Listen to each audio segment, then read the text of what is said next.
Welcome to the MS&Me Radio Network. The broadcast shows are for informational and entertainment purposes only. They are not designed to provide listeners with specific personal, medical, or counseling advice. Individuals with a medical issue should always consult their healthcare provider. MS&Me is not responsible for content of individual shows. The views expressed by show hosts or their guests are their own. Enjoy the show. I'm John Strum, and this is RealTalk MS.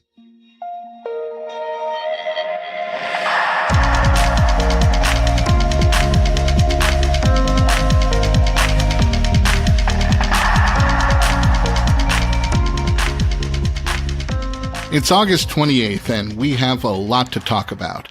But first, let me welcome you to episode 50 of RealTalk MS. Now, 50 episodes isn't a big milestone, but it is a milestone.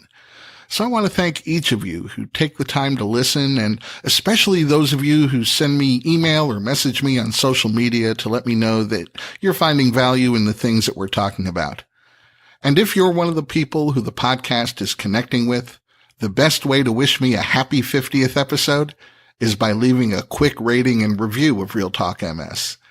If you have a moment to do that for me, just visit realtalkms.com/rating. That's RATING. And I'll say thank you again for choosing to be part of our listening audience.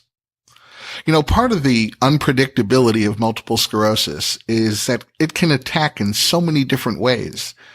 MS can impact your physical well-being, your emotional well-being, your functional abilities, and your quality of life. And if your response to MS is to be seen by a single healthcare professional, some of those many aspects of MS can end up being overlooked and sometimes even unrecognized. So they go untreated. That's why the best approach to treating MS tends to be a team approach. My guest today is Dr. Jacqueline Nicholas, a clinical neuroimmunologist specializing in MS at Ohio Health in Columbus, Ohio.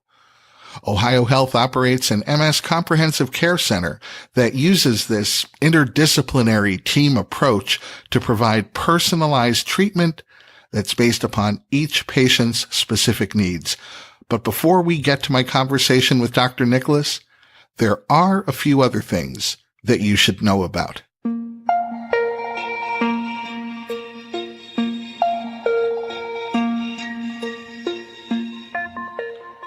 This past week, researchers at Cleveland Clinic announced the discovery of a new subtype of MS called myelocortical MS, or MCMS. And the best way to understand MCMS is to review what we already know about multiple sclerosis. White matter makes up about half of the human brain. And if you have MS, when the immune system attacks, the brain's white matter is the prime target. Our white matter contains nerve fibers called axons, which are surrounded by myelin. And myelin protects these axons, and it helps to speed the communication between our nerve cells. So when demyelination occurs in MS, this protective substance is attacked by our immune cells. And this destruction of myelin is linked to nerve cell death that leads to progressive disability. Well, in this study, the research team analyzed the brain tissue from 100 MS patients who had donated their brains for scientific research after their death. And the research team found that 12 of the brains didn't have even a trace of white matter demyelination. But each of these 12 patients had suffered the nerve cell death that leads to progressive disability in multiple sclerosis. Well, the research team then compared the brain tissue samples from these 12 MS patients to brain tissue samples from 12 other MS patients and from individuals who had no neurological disease at all. And the team found MS demyelinated lesions in the spinal cord and cerebral cortex. That's the gray matter part of the brain that's responsible for memory and information processing. Well, they found that in both the myelocortical and typical MS patient samples. but there were no demyelinated lesions affecting white matter in the brain detected in any of the 12 myelocortical MS patient samples. So to sum up this breakthrough, this research demonstrates that contrary to what was previously believed, the death of nerve cells in MS can occur without any signs of white matter demyelination. And what makes this new subtype of MS, this myelocortical MS, even trickier is that while they were alive, the MRI brain scans of these 12 patients were indistinguishable from patients with traditional MS.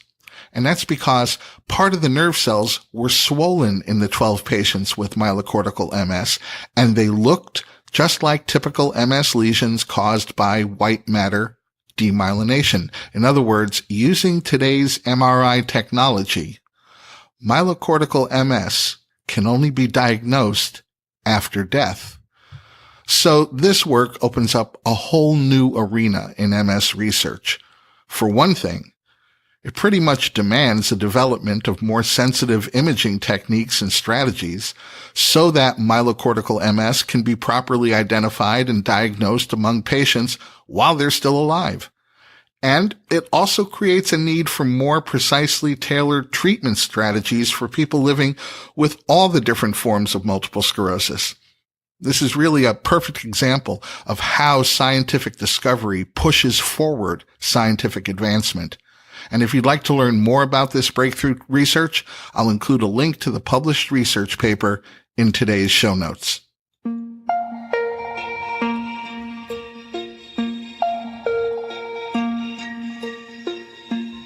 Studies suggest that dysphagia, or problems swallowing, may affect between 30 and 40% of the people living with multiple sclerosis. And a new study from Australia points out that this symptom alone can significantly reduce the quality of life for MS patients. Dysphagia can lead to complications including dehydration, malnutrition, and aspiration, which can further lead to breathing difficulties, fatigue, and pneumonia. And this doesn't yet take into account the toll that dysphagia takes on an individual's psyche. I can speak to this firsthand, as my wife Jean developed what became very serious problem swallowing as her MS progressed. As Jean's dysphagia became more pronounced, she transitioned from eating solid food to drinking thick liquids like fortified milkshakes, to finally receiving all of her nutrition by means of a feeding tube. And she's received her nutrition that way for the past 12 years. But that kind of transition is never a neat and orderly one. It's certainly one thing to simply say Jean transitioned from eating solid food to drinking thick liquids, but every step of the way as her MS progressed, Jean never surrendered to disability until it was made abundantly clear that she had no choices left. So I can still recall having to apply the Heimlich maneuver to save her life as she choked on a small bite of solid food. This wasn't a mild case of, oh geez, something is caught in her throat. In this particular case, Jean's face had turned blue and her lips had turned black from lack of oxygen.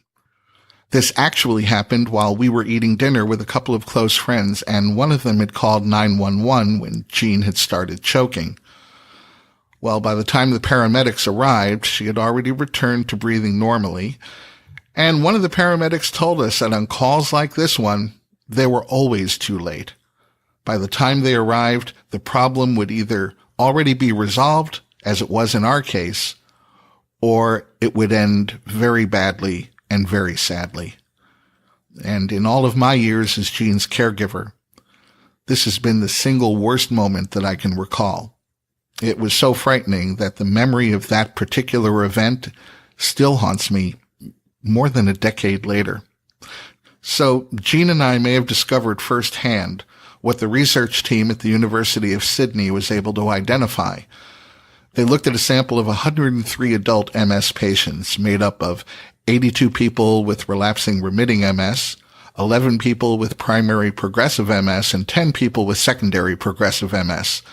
And the researchers found that swallowing difficulties tend to increase with advanced stages of disability.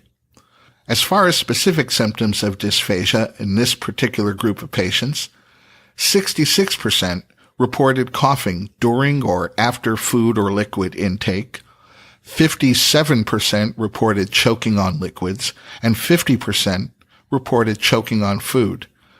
60% of these patients said that dysphagia was a major distraction and was difficult to live with.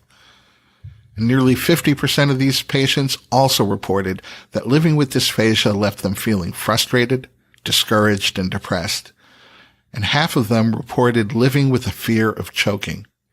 Unfortunately, this is one of the symptoms of MS that doesn't offer a lot of management options, aside from transitioning to the foods and liquids you can safely swallow until you've run out of options.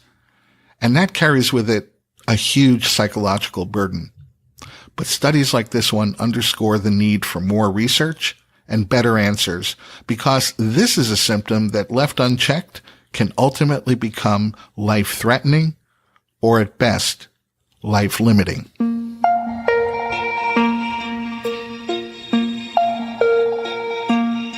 MS can impact your balance and gait. It can impact your emotional well-being.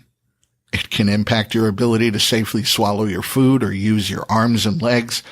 Perhaps one of the most intimidating aspects of multiple sclerosis is the way that it can ambush you with such a broad range of symptoms.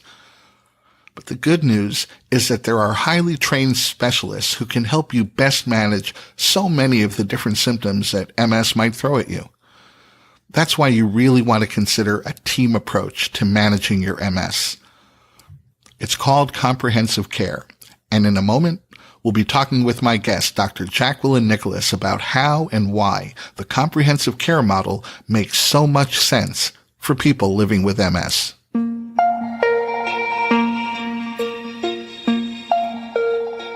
My guest today is Dr. Jacqueline Nicholas, a clinical neuroimmunologist specializing in MS and spasticity at Ohio Health in Columbus, Ohio. Welcome to the podcast, Dr. Nicholas. Thank you. I guess to start us off, maybe you could tell us a little bit about Ohio Health and your role in treating MS there.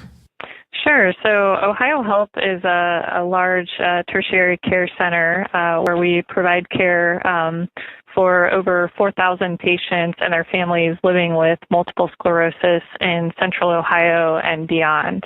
I'm very happy to be working here as an MS specialist. I was trained as a neurologist and did my fellowship training in multiple sclerosis and neuroimmunology. And this is just a wonderful place to be able to work because my patients, I feel, are truly getting excellent care. So our model here has been really focusing on the whole patient and their family and caregivers to really provide care not only to stop the progression of their MS or to work to prevent new damage, but to really to help make their life as best as it possibly can be, even though they're living with multiple sclerosis, which at present is incurable. So in the comprehensive care model here, we have not only the MS specialist physicians, nurse practitioners, and MS nurses, but also other disciplines that I find are very, very important when patients are coming into the clinic. It's very nice to be able to have a neurophysical therapist and an occupational therapist and a speech therapist available during the clinic visit so that if a patient is coming in and having issues with walking or balance or maybe with handwriting or difficulties with swallowing or speaking, that I can ask these folks to come in and meet with the individual during their visit to try to make that visit time more efficient so they don't have to go all over town to be evaluated and to determine what might be best to help them. So sometimes we can implement a plan of therapy that they can undergo just by getting that information in clinic and carrying it out on their own at home, or we might decide that they actually need to be set up for therapy in a formalized way in the outpatient setting or via home health at home. We also have a dietitian.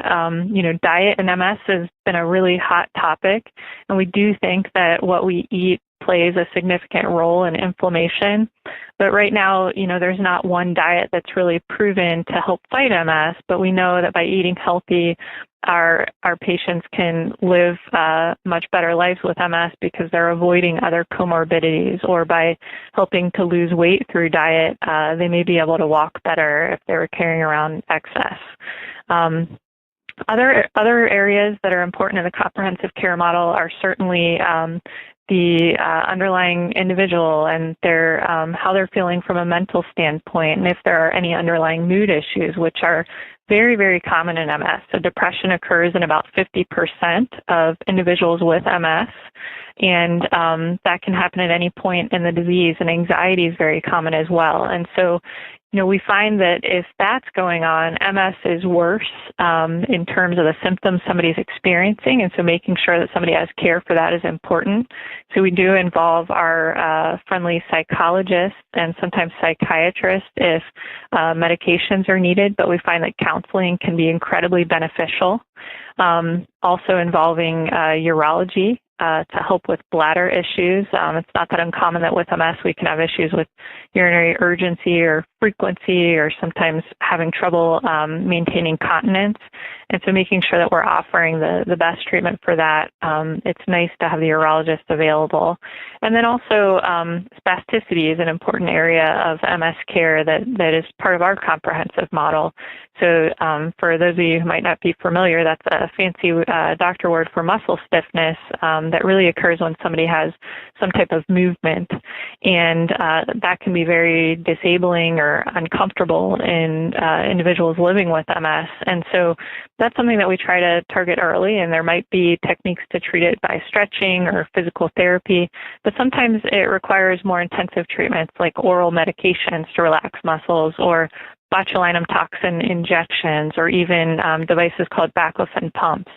So there really is quite a bit that's involved in the comprehensive care model. One of the other nice things that we've been able to do here at Ohio Health is a wellness program, and that's actually been run by our neurophysical therapists here, where our patients who have MS, who maybe haven't been as active as they would like to be, but feel like they don't have a lot of motivation to get up and exercise, can enroll in a program where they undergo weekly exercise for an hour, 3 days a week, with a neurophysical therapist, basically to help guide them to do it safely.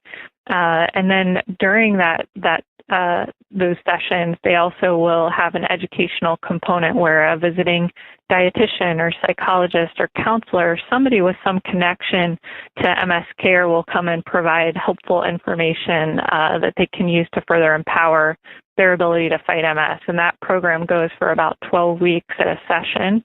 And so there have been a lot of individuals that we've cared for who've really had a benefit through that, where they found a way to get out and get moving and help improve their physical function through that program.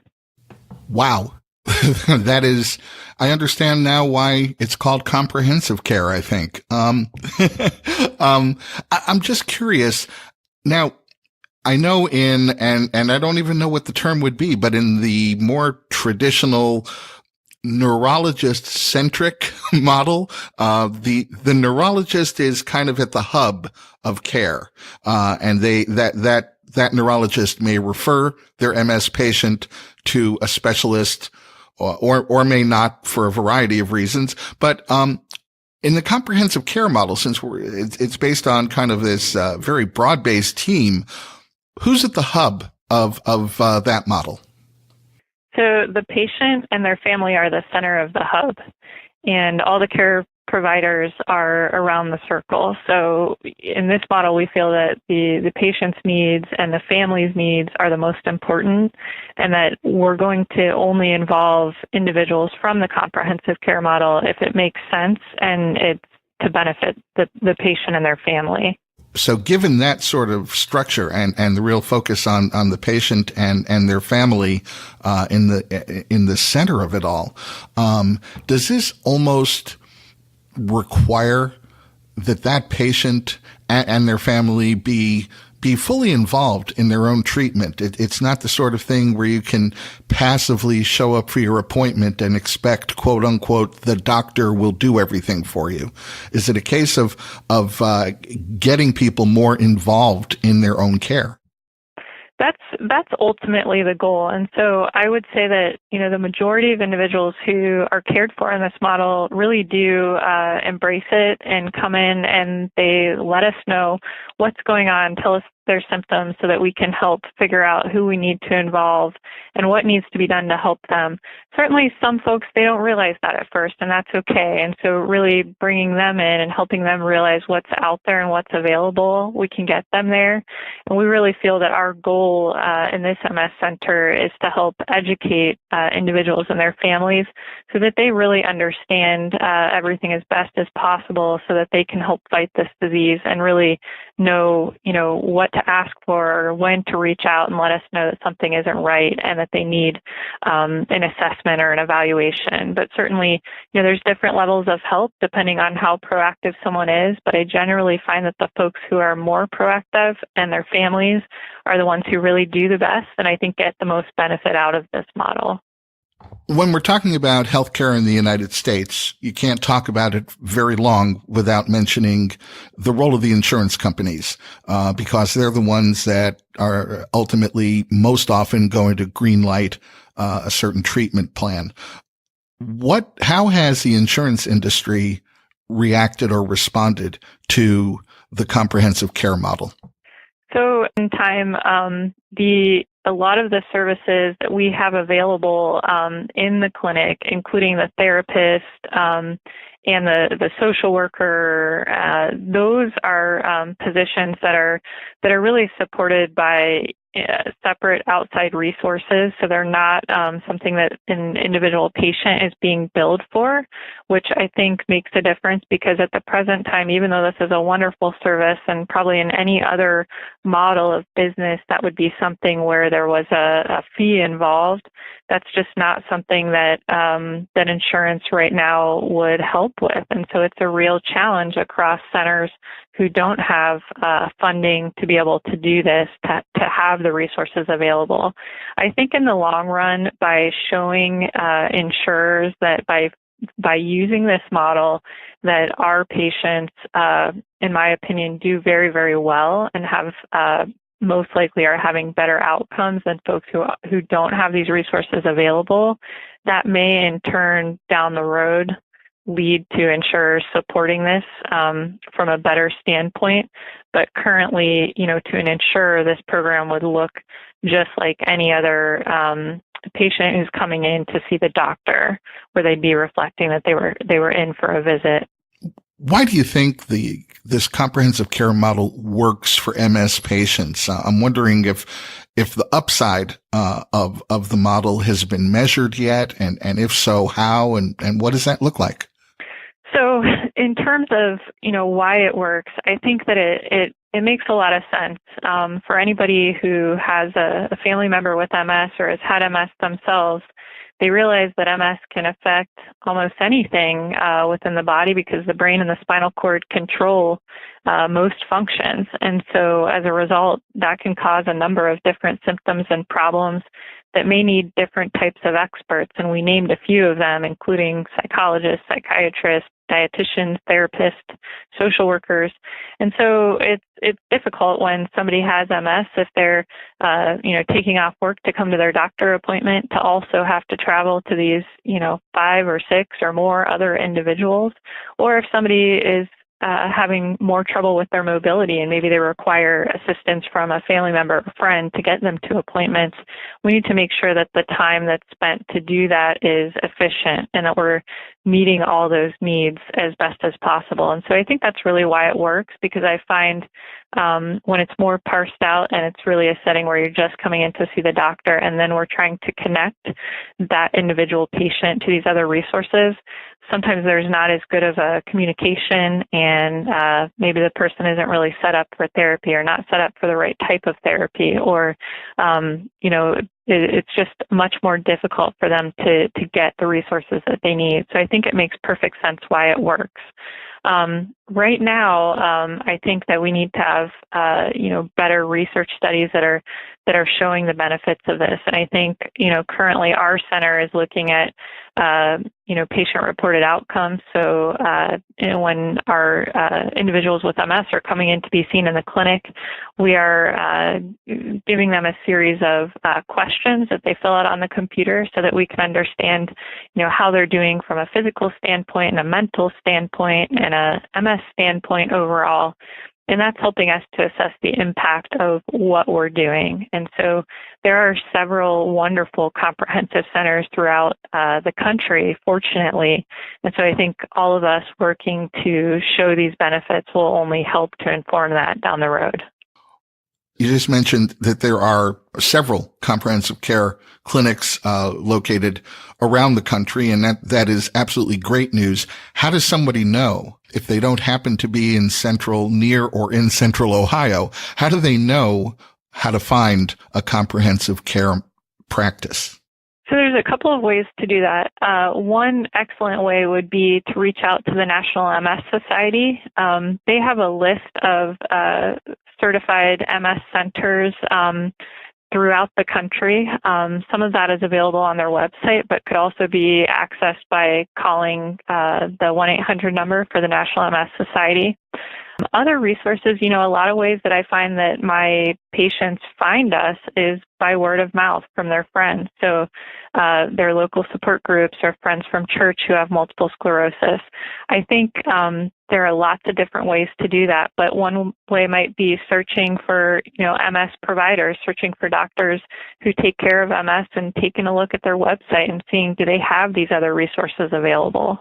Those are all good suggestions, and I will make sure that we include a link to the MS Society's listing of MS centers in today's show notes, and hopefully that will help. And hopefully this conversation is sort of extending that word of mouth that you just referenced a minute ago. I think a couple minutes ago you said something along the lines of the fact that this is something that anyone who's lived with MS or a family who's been impacted with MS can easily see the benefit to. And I think you're absolutely right.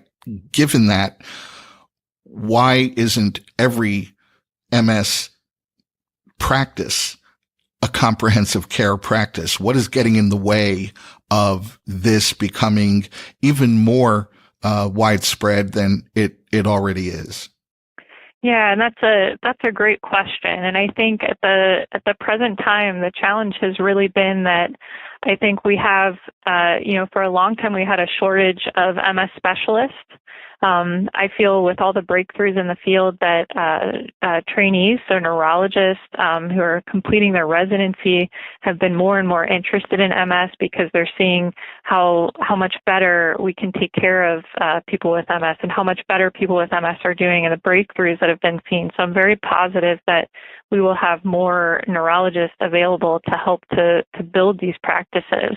But I do think one of the shortcomings in the United States has certainly been, as we mentioned earlier, insurance. And so for a private neurologist who's maybe out practicing in the community, who's taking care of many different neurologic conditions, it can be a challenge to have all these resources available at hand in their community and to be able to financially support that for patients when insurance companies aren't necessarily helping to keep the roof on the building for that. And so, oftentimes these comprehensive care centers are really at larger institutions like teaching hospitals and universities or independent MS centers where there's a lot of research going on.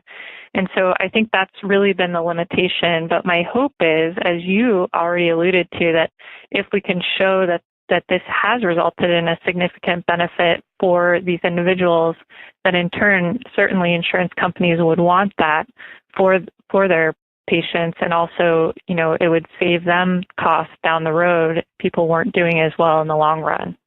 Well, yeah, I think you just uttered the magic words there from the insurance side. Is they, I can easily see why an insurance company would be incredibly interested in this because it's kind of preventive care, so that you don't have the huge care expense down the road. And I can't imagine why they wouldn't embrace something like this. While we're talking, I also wanted to ask you about something that kind of relates to this. It's an online platform called Gather MS. Maybe you can tell us a little bit about what Gather MS is, how it came to be, and how it kind of is reflective of this comprehensive care model that we've been talking about. Yeah, so Gather MS is an online platform that's really kind of neat. So it started out as MS patients actually mentioning that they felt like they needed help with things in their daily life that were not necessarily related to MS, but things that they had to deal with while also fighting their multiple sclerosis. So there was a survey that was done called the MS Mindset Survey, and it was sponsored by Genentech. And basically they found that by interviewing about 800 individuals with MS and their support partners, that about 80% of the respondents said that they wished for help with everyday things like chores and cleaning their homes and errands and preparing meals when they weren't feeling well or able to get out to the store. And so even though there are some resources out there for these types of things, many of these individuals really didn't know where to go or where to find these resources. So this platform was put together to combine local resources and even national resources for individuals and their families to be able to access easily online and to look under different categories. So where we talked about the cleaning, things like day-to-day tasks or overall health and wellness, where can I go to find exercise, yoga, or different types of activities of that sort? What about emotional support or psychologic resources and resources related to work? What about jobs that might be available? So this has been a really neat platform, and it actually started out in a couple cities and has grown since its inception in the past year or two here. And so now it's in about 13 different cities. We have it here in Columbus, but it's anywhere from Boston to LA to Nashville, New York, South Florida, Pittsburgh. So it's called GatherMS.com, and anybody can log in and use this resource. And I think that it's been a really neat resource that we haven't had before in MS that I've had some good feedback from my patients on. Oh, this sounds great. If we call what you're involved in as comprehensive care, I kind of see this as comprehensive support. So I think if you can get it all in one place, if there's a single destination online that you can go to and get the kind of help that you need, I can see why it's expanded to additional cities. That's wonderful. Well, I can't thank you enough for taking a few minutes to talk with us today. I think that anybody who is living with MS it's a no-brainer as to why comprehensive care makes so much sense. And I hope that option is going to be available to more and more people over time, and hopefully over a short amount of time, because it really sounds wonderful. So let me thank you for not only talking to us, but for being a part of what I see is just the very best possible way to seek care if you're living with MS. Thanks so much, Dr. Nicholas. Oh, thanks, John. It was very nice talking to you. Well, that's going to wrap up this 50th episode of Real Talk MS, and I hope you're ready for the next 50, because I am. And there are some pretty amazing plans already underway for a couple of special things that we'll be doing this fall. So if you haven't already subscribed to the podcast, you might want to do that today. And you can find Real Talk MS wherever you find the best podcasts, including Apple Podcasts, Spotify, the new Google Podcasts app. And if you have an Amazon Echo or Echo Dot at home, you can just say, Alexa, enable the Real Talk MS podcast. My name is John Strum. Thanks for listening to our 50th episode. I hope you decide to stick around for the next 50. And we'll catch you next time.